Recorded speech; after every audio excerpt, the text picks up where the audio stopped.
Hello guys, स्वागत है एक बार फिर से आपका हमारे यूट्यूब चैनल जिसका नाम है green education and reasoning hub पर। दोस्तों, डीडी शर्मा से संबंधित सीरीज को यहाँ हमने शुरू किया था। उसमें आज हम फा अक्षर से संबंधित शब्दों के बारे में देखेंगे। पा अक्षर से संबंधित जितने शब्द थे या उससे पहले के जितने भी शब्द थे वो हमारे यूट्यूब चैनल पर पहले ही अपलोड करे जा चुके हैं। तो जिन बच्चों ने हमारी वीडियोज़ नहीं देखी वो प्लेलिस्ट में जाकर उन वीडियोज़ को भी देख सकता है।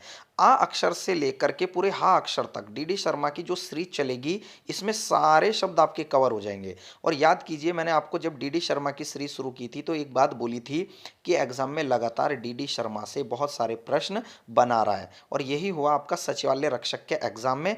सचिवालय रक्षक के एग्जाम में देखा गया कि 4 से 5 प्रश्न यूनिक प्रकृति के डीडी शर्मा से ही बनाए गए थे। तो जिस अभ्यर्थी ने डीडी शर्मा की बुक पढ़ ली तो समझ लीजिए उसने मेरिट में 4 से 5 नंबर ज़्यादा गेन कर लिए हैं। ठीक है, मेरिट में वो आसानी से आ जाएगा। तो दोस्तों, जुड़े रहिए हमारे चैनल के साथ। हमारे चैनल को कीजिए सब्सक्राइब अगर आप नए हैं हमारे चैनल पर, और अपने दोस्तों को भी ज़्यादा से ज़्यादा शेयर करें हमारी वीडियोस को, क्योंकि पूरी डीडी शर्मा की किताब आपको यहाँ पढ़ाई जाएगी हमारे चैनल के माध्यम से। आप अपने नोट्स भी बना सकते हैं शॉर्ट नोट्स के रूप में। और अगर आप हमारे चैनल पर नए हैं तो चैनल को सब्सक्राइब कीजिए, साथ ही बेल आइकन वाला बटन प्रेस करना ना भूलें दोस्तों, क्योंकि जो हम वीडियोस डालेंगे उसका नोटिफिकेशन आप तक तुरंत पहुंच जाएगा, तो आप फिर हमारी वीडियोस को देख सकते हैं। और ज़्यादा से ज़्यादा लेवल पर इसको शेयर करें ताकि हमें भी प्रोत्साहन मिले कि भाई हमारी वीडियोज़ भी काफ़ी ज़्यादा देखी जा रही हैं। ज़्यादा से ज़्यादा वीडियो लेके हम आपके लिए आपके सामने इसी प्रकार से आते रहेंगे। चलिए आज शुरू करते हैं फा अक्षर से संबंधित शब्दों को। चलिए देखिए, पहला शब्द है डीडी शर्मा में फा अक्षर से संबंधित फटक शिला। देखिए, फटक शिला क्या है? अर्थात फटक यानी छलांग लगाकर आई हुई शिला, यानी किसी दूसरे स्थान से उठ करके किसी दूसरे स्थान पर आ गई, ऐसी शिला को कहा जाता है फटक शिला। ये एक प्रकार का देवस्थल न्यायकारी देवता एडी को समर्पित है। ठीक है, यह देवस्थल न्यायकारी देवता एडी को समर्पित है, चंपावत में है। एडी का मूल स्थान बयानधुरा यानी चंपावत से यह स्फटित शिला उड़कर सैनधुरा में आई थी। तो ये जो फटक शिला है ये एडी देवता से समर्पित शिला है, जो कि आपका बयानधुरा चंपावत से उड़ करके सैनधुरा में आई थी। बयानधुरा मंदिर में बयानधुरा मेला यानी चंपावत जनपद में भी लगता है, तो इसको भी ध्यान देना कि बयानधुरा मेला कहाँ लगता है, तो चंपावत जनपद में। ध्यान रखना, एडी देवता का टेम्पल कहाँ है, तो वो भी आपका चंपावत में ही है दोस्तों। तो दूसरे शब्दों में कहें तो फटक शिला का संबंध है आपका एडी देवता से।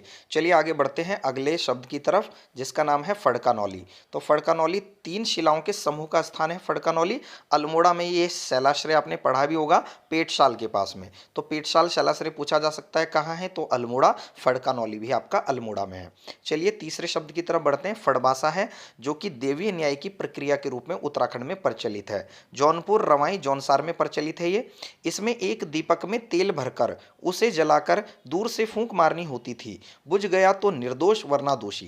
क्या होता था, इसमें एक दीपक जलाया जाता था और जो दोषी व्यक्ति था जिस पर आरोप लगता था तो उसको दूर कहीं खड़ा कर दिया जाता था, और इस दीपक में आग लगा करके उसको बोला जाता था कि आप फूंक मारो। अगर दीपक बुझ गया तो भैया वो व्यक्ति निर्दोष, और अगर नहीं बुझा तो उस व्यक्ति को दोषी मान लिया जाता था। तो देवी न्याय की ये प्रक्रिया आपकी जौनपुर, रवाई और जौनसार में प्रचलित थी। ठीक है दोस्तों, चलिए बढ़ते हैं अगले शब्द की तरफ। अगला शब्द है आपका फतेह पर्वत। फतेह पर्वत आपने पढ़ा भी होगा। फतेह पर्वत जो है उत्तरकाशी जनपद के रवाई क्षेत्र में है। ठीक है, रवाई परगना के अंतर्गत आ जाता है फतेह पर्वत। अगला शब्द है फतेह शाह। ये फतेहपति शाह वही है जो पंवार राजवंश का, जिसके काल को स्वर्णिम काल कहा जाता है। तो इसका जो टाइम पीरियड है 1664 से 1716 है।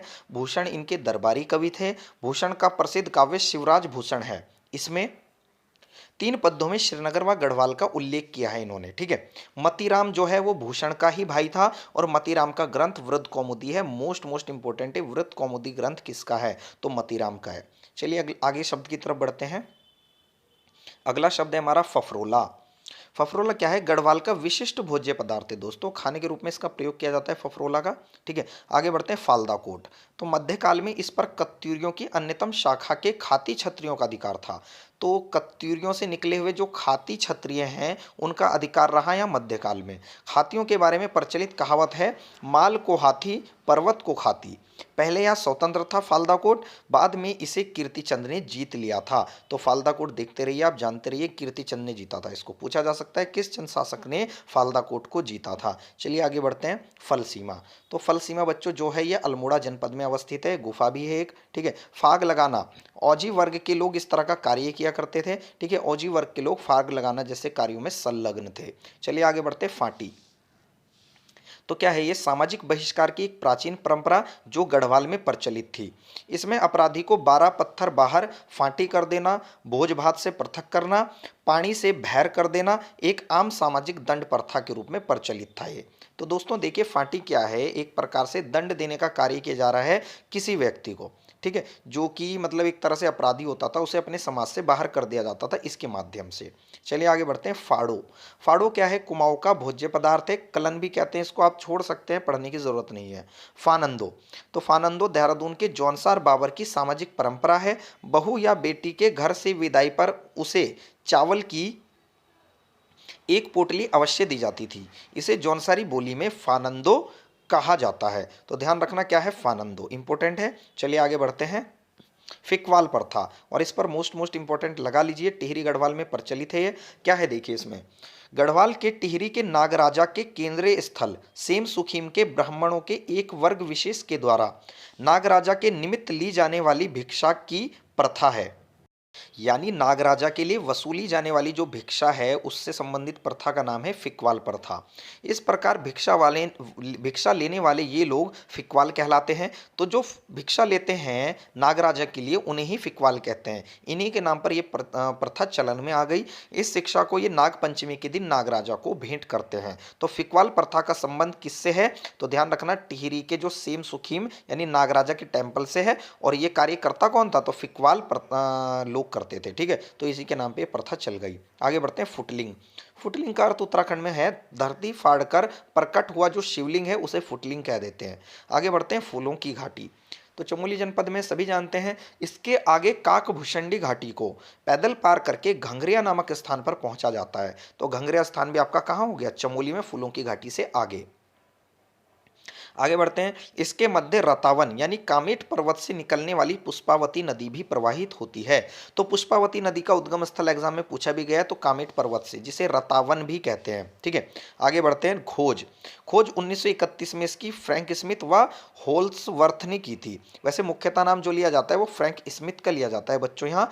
आगे बढ़ते हैं, मार्गरेट लीडी की यहाँ मृत्यु पैर फिसलने से हो गई थी। कब, 4 जुलाई 1939 को। तो इसको भी आप याद रखें, ये भी इंपॉर्टेंट है, पूछा जाता है कि फूलों की घाटी में किस महिला की कब्र है। आगे बढ़ते हैं, 500 फूलों की प्रजातियां यहाँ देखने को मिलती है। 1982 में से संरक्षित राष्ट्रीय उद्यान घोषित किया गया था। आगे बढ़ते हैं, फुलियात। तो फुलियात शब्द क्या है, कुमाऊं में फूलदेई के रूप में मनाया जाता है फुलियात पर्व बसंत के आगमन पर। ठीक है, ये बताना है आपको कमेंट बॉक्स के माध्यम से कि जो फूलदेई त्यौहार है उसे उत्तराखंड में किस रूप में मनाया जाता है। ठीक है, चलिए ये भी मैं बता देता हूँ, राज्य पुष्प दिवस के रूप में मनाया जाता है इसको। लेकिन कब से शुरू हुआ ये मनाया जाना, ये आप कमेंट बॉक्स के माध्यम से मुझे बताएंगे। चलिए आगे बढ़ते हैं, फूल सज्ञान यानी पुष्प संक्रांति। पुष्प संक्रांति क्या है, नव वर्ष के आगमन का प्रतीक है उत्तराखंड में। कुमाऊं गढ़वाल में इसे फूलदेई कहते हैं और जौनसार में से गोगा कहते हैं, गोगा। तिब्बत का लोसर व पारसियों का नैरोज इसी तरह के पर्व हैं। जिस प्रकार से तिब्बती नए वर्ष के रूप में लोसर को मनाते हैं, पारसी नैरोज को मनाते हैं, इसी प्रकार से भैया हिंदू धर्म में नव वर्ष के आगमन के प्रतीक के रूप में फूलदेई त्यौहार मनाया जाता है, जिसे पुष्प संक्रांति भी कहते हैं। इसके अन्य नाम क्या है देखिए, हल्द्वा संक्रांति, फुलियारी, जौनपुर में कहा जाता है इसको, ये इसके अन्य नाम है। हिमाचल प्रदेश में भी ये प्रचलित है। चलिए आगे बढ़ते हैं, फेना या फेना कमल। ठीक है, ब्रह्म कमल की एक प्रजाति है, सफेद इसका रंग होता है। सितंबर से अक्टूबर तक 14,000 फीट की ऊंचाई पर यह देखने को मिलता है। ठीक है, तो आपको सितंबर से अक्टूबर के बीच में ही देखने को मिलेगा, कहाँ, 14,000 फीट की ऊंचाई पर। तो फेना कमल ध्यान रखिए, इसका रंग क्या होता है, सफेद होता है। फेणी नाग। फेणी नाग क्या है, बागेश्वर का बहुमान्य लोक पूजित नाग देवता है।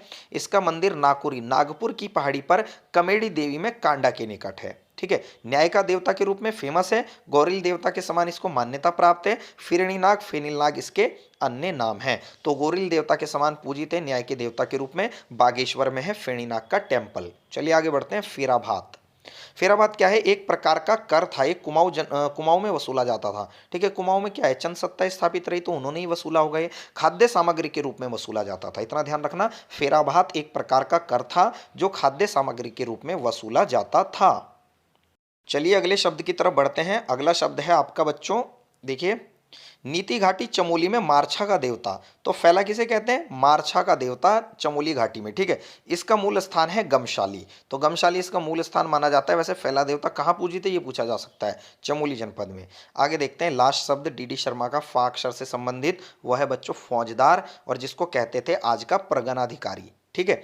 तो दोस्तों ध्यान रखते रहिए इसको, आप इसको नोट्स बना सकते हैं और फिर बाद में उसको पढ़ सकते हैं आराम से बैठ करके।